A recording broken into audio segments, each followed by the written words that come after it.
We will first start with the overview and description of the apparatus. An overhead tank is located above the apparatus in order to supply water.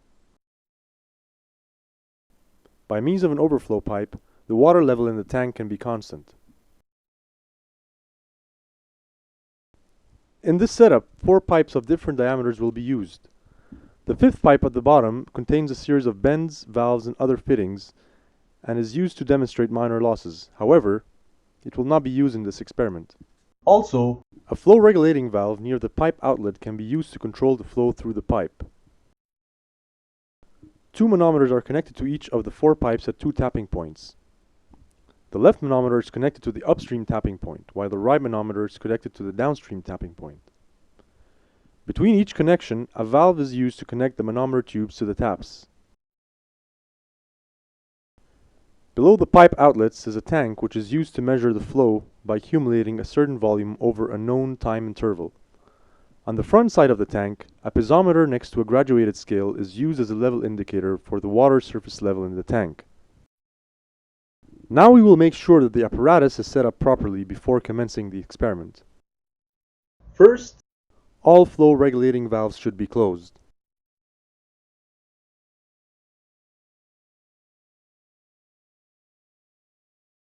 After this, open all 8 valves on the manometer station such that they are in the horizontal position. Check that the manometer readings are equal and are approximately between 50 and 60 centimeters on the scale.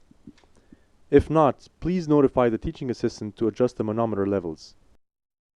Then, close all 8 valves on the manometer station so that they are in the vertical position. We will now go into the procedures of this experiment. Open the 2 manometer valves for the first pipe. Be sure that all other 6 manometer valves are closed. Slowly open the discharge valve of the pipe until the maximum flow possible is established. The maximum flow will be determined by the extreme levels in either manometer or by the fully open valve position. Allow some time after setting the valve to ensure steady conditions. It is extremely important to monitor the level of each manometer such that none of them are off the graduated scale. Afterwards, record the levels in the manometers. The measurement of the discharge will be carried out in the following manner.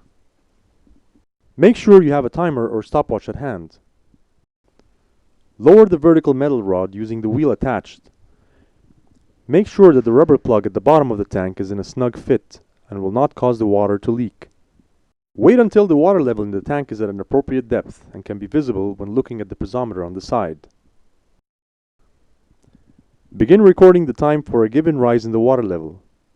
The water surface level rise can range anywhere between 20 centimeters to 2 centimeters, depending on the size of the pipe and the adjusted flow rate. Discuss the appropriate levels you plan to use with your teaching assistant. Stop recording the time once the water surface reaches the target level. Unplug the tank by raising the vertical rod to drain the water from the tank. Please take note of the following. For smaller discharges, and especially for smaller pipes, do not drain the entire tank. Leave some water in the tank to avoid excessive wait times while the water level rises to the side scale. For the same pipe, adjust the 4 remaining flow rates such that you obtain 4 piezometric head differences that are distinct.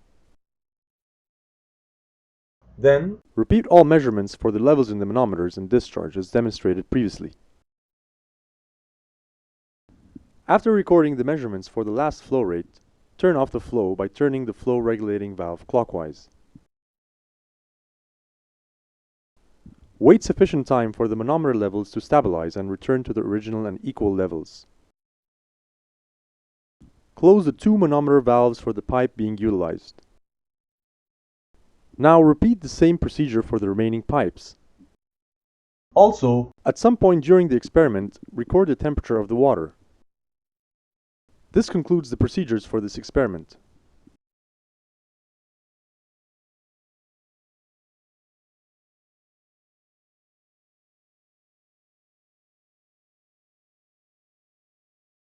The following procedures are for the startup of the apparatus.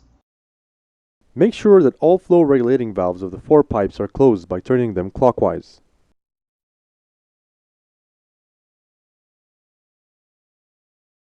Afterwards, fully open the overhead tank valve.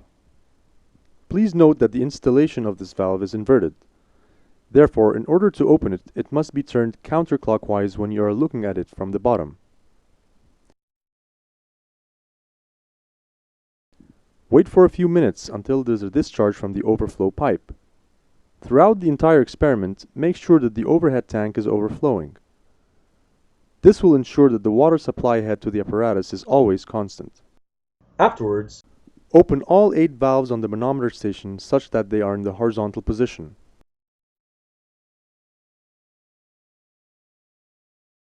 Make sure that there is enough water in the manometer tubes and that they are equal. The manometer levels should be at least 50 centimeters, but not more than 60 centimeters. The water level in the tubes can be reduced using the bottom valves connected to the manometer station. Only remove the minimum water required. If the manometer readings are too low, ask the lab technical officer for assistance. Check that there is no air from the connection taps to the manometer tubes. If so, please contact the lab technical officer for assistance. After this, close all 8 valves on the manometer station such that they are now in the vertical position. You are now ready to begin the experiment with the students. Following procedures are for shutting down the apparatus. Make sure that all flow regulating valves for the 4 pipes are closed by turning them clockwise. Open all 8 valves on the manometer station such that they are in the horizontal position. Wait for a minute to ensure that the levels are equal.